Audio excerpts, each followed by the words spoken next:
Você está na parte 2 desse vídeo sobre química. Então, vamos continuar da onde a gente parou, certo? A gente estava falando um pouquinho sobre a história da química ao longo do tempo, aonde começou, como ela se tornou química moderna, e agora a gente precisa rever alguns conceitos sobre a química, tá? Alguns conceitos sobre a química que a gente vai falar em outros momentos e que vocês precisam ter isso bem claro na mente de vocês. A gente já falou um pouquinho sobre o átomo. Então, o que é novamente o átomo, né? É uma unidade básica da matéria, formada por núcleo e elétrons. Núcleo sendo a unidade positiva e os elétrons sendo a unidade negativa. Quando a gente está falando sobre átomo, molécula, reação química, e essa aula toda sobre química, só para deixar claro, química é o estudo científico da composição da matéria, né, e das suas interações. Então, do que cada coisa é feita, qual é o elemento que está relacionado a isso, como que isso funciona, como isso acontece, tudo isso vai ser de domínio da química. Quando eu falo de molécula, eu estou falando de uma estrutura um pouquinho maior do que um átomo, tá? Então, é uma estrutura formada por mais de um átomo, é uma molécula. Então, por exemplo, todo tipo de material tem uma molécula específica e cada molécula é diferente entre si. Então, a representação, né, quando eu falo de molécula, a representação da estrutura e propriedade de uma substância formada por um ou mais átomos, né? Eu gosto de dizer que precisa ter mais de um átomo. Por quê? Um átomo é simplesmente um átomo. E quando a gente fala sobre molécula, a gente está falando de um composto um pouco maior, tá? Então, uma estrutura aí, uma representação dessa, dessa estrutura, a gente chama de molécula. A gente já vai ver daqui a pouquinho o que é isso. E a gente tem também a reação química, que são as transformações que envolvem a alteração, quebra ou formação de novas ligações entre os átomos. Então, os átomos, eles se arranjam para formar uma molécula. Se eu combino uma substância com uma segunda substância, elas duas juntas, elas se modificam entre si e formam novas substâncias, isso é uma reação química. E é assim que a gente chama. Então, reação química envolve essa transformação. Se duas substâncias se juntam e saem igualzinho, isso não é uma reação química. Não existe reação química nessa mistura. E aí eu vou mostrar para vocês aqui agora. Olha só, eu peguei a água como exemplo, porque, bom, a água todo mundo conhece. A gente tem até marcas, né? E a gente conhece muito bem a estrutura da água. Mas se alguém te perguntar, H2O é o que da água? É a estrutura molecular, tá? Então, a molécula de água, a gente pode visualizar desse jeitinho aqui. Então, a gente tem um átomo de oxigênio e dois átomos de hidrogênio. Por isso, H2, ó, um oxigênio para dois hidrogênios. Eles se juntam fazendo essa ligação. Eles têm esse formato ligeiramente triangular, tá? Eles se arranjam assim. Essas ligações, elas são permanentes até que haja uma reação diferenciada, né? E a gente pode desenhar dessa forma, né? Tridimensional, ou bidimensionalmente, a gente pode desenhar assim, ó, com o oxigênio representado aqui. Esses pontinhos são elétrons disponíveis, ok? E hidrogênio, hidrogênio. Ou assim, mostrando a ligação aqui, bonitinha, do oxigênio com o hidrogênio. E aí a gente sempre vai desenhar mais ou menos no formatinho que essa molécula tem, tá? Vamos falar um pouquinho sobre tabela periódica? Eu sei que isso assusta muita gente, mas vocês podem ficar muito tranquilos. Ninguém vai precisar decorar a tabela periódica ou ficar se matando por conta disso, tá? As tabelas periódicas, elas são feitas para a gente consultar. A gente não precisa decorar nada. É claro que às vezes, ou dependendo do trabalho que você tiver, você vai acabar usando tanto que você nem vai precisar olhar alguns elementos principais. Mas não se preocupem, isso aqui não vai, aqui no curso, pelo menos, a gente não vai exigir de vocês que decorem nada disso. Então vamos lá, vamos dar uma olhada em como a estrutura da tabela periódica ela é formada. Então a gente tem aqui cada cor, por exemplo, a gente tem essas aqui que estão em azul mais escuro, um azul mais claro, verde, um verde água, um lilás, rosa, blá blá blá.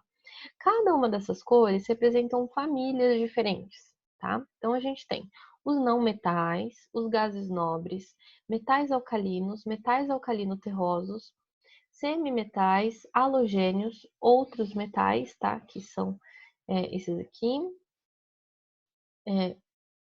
Isso. Metais de transição, actinídeos e lactinídeos, ok? Essas famílias nem todas são tão importantes e eu vou destacar aqui para vocês os elementos principais, os que vocês precisam saber, ou pelo menos lembrar, né? Quando vê o símbolo deles, falar, isso aqui é o elemento tal. Olha aqui, só para esclarecer, né? A gente tem na tabela esse quadradinho, onde a gente tem o símbolo químico desse elemento, que é um símbolo baseado nos nomes em latim, por isso que muitas vezes não bate com o nome que a gente dá aqui em português. A gente tem lá em cima aqui, ó, é um número atômico. Esse número, ele faz referência ao número de nêutrons que existem no núcleo desse elemento. Então, por exemplo, o hidrogênio, o número atômico dele é 1, porque ele só tem um nêutron no seu núcleo. E aí, cada elemento tem um número de nêutrons específico. O que tem 1 é só o hidrogênio, não tem outro que tem 1. O que tem 2 é tal, 3 é o lítio, e assim por diante. Aí aqui embaixo a gente tem o nome dele em português, né, como a gente chama esse elemento. E aqui embaixo a gente tem o peso atômico, tá? Ou o número de massa de isótopo mais estável. Algo que a gente não vai falar por enquanto, tá? Uma coisa um pouquinho mais complexa. Vocês não precisam se preocupar com isso. Vamos dar uma olhada então nos elementos mais importantes? A gente tem aqui o hidrogênio. Como eu falei para vocês, o hidrogênio tem apenas um nêutron no seu núcleo, tá? Então o número dele é 1. E ele pesa mais ou menos 1 mol, né? A gente chama de mol esse peso do átomo, tá? E é claro, isso é, como eu falei antes já, gente, é muito microscópico, tá? Ninguém consegue ver ou realmente pesar, isso tudo são estudos e anos e anos de testes e experimentos. O hidrogênio, ele é importante porque o hidrogênio está na água, ele está no ar, ele está basicamente em todo lugar, na verdade.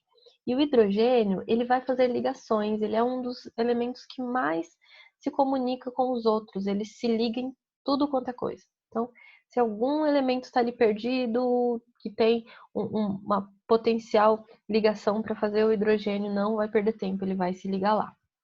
Então, o hidrogênio ele vai complementar basicamente todas as estruturas. O carbono. O carbono é maravilhoso. Por quê? O carbono praticamente ele faz parte de tudo que nós somos, tá? O carbono ele vai ser o principal elemento da química orgânica. Então, tudo que é orgânico, nosso organismo, terra, tudo, gente, é feito de carbono.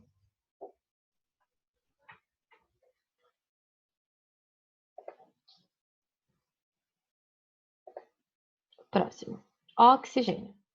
Vamos lá, o oxigênio é muito importante, principalmente para a nossa respiração, ok? O oxigênio é o elemento necessário no nosso sangue para nos dar ar, né? É o que realmente leva o ar ao nosso organismo. O oxigênio está em todo o ar, em todo o ambiente. E ele é muito importante também, como eu comentei anteriormente, para combustão. Você só consegue ter fogo se você tem oxigênio. Tanto que, para apagar fogo, é só você bloquear a entrada de oxigênio.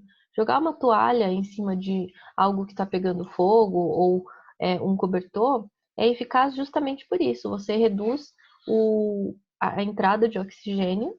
Então, você tem fogo. Se vocês quiserem fazer um experimento em casa, muito, muito simples, acende uma vela, né? E tampa com algo, com alguma coisa de vidro, um copo ou qualquer coisa assim. Vocês vão ver que ela vai apagar em muito pouco tempo. Acabou o oxigênio que tem ali dentro para ela consumir, a vela vai apagar. Sódio. O sódio, eu coloquei ele aqui, tanto o sódio quanto o cloro, que é o próximo que eu vou falar. Porque eles fazem parte de muitas reações em muitos medicamentos. Por exemplo, se a gente falar NaCl, o que é isso? Isso é sal, é cloreto de sódio. Na é o sódio. Ele também faz parte de inúmeras reações do nosso organismo, vai estar presente no mecanismo de ação dos diuréticos, por exemplo, tanto o sódio quanto o cloro. Então, são elementos importantes para a área que a gente estuda. E o cloro, por fim, como eu comentei agora, mesma importância, tem muita importância, faz parte de muitas reações do nosso organismo. E tem inúmeros outros, tá, pessoal? Eu estou colocando aqui só alguns principais, só para vocês ficarem um pouco mais ligados neles. Ok, a química e a saúde atualmente. O que isso tem a ver? Vamos falar um pouquinho sobre isso. Então, a química e a saúde, atualmente, o que é a química, qual que é o papel que a química desenvolve?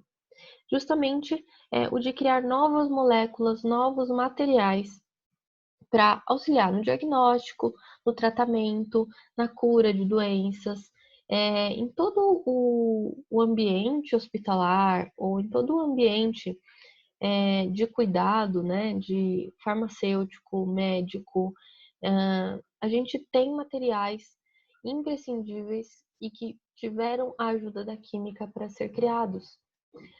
Eu coloquei alguns exemplos aqui que a gente sempre pensa, medicamento, criação de medicamento e tal.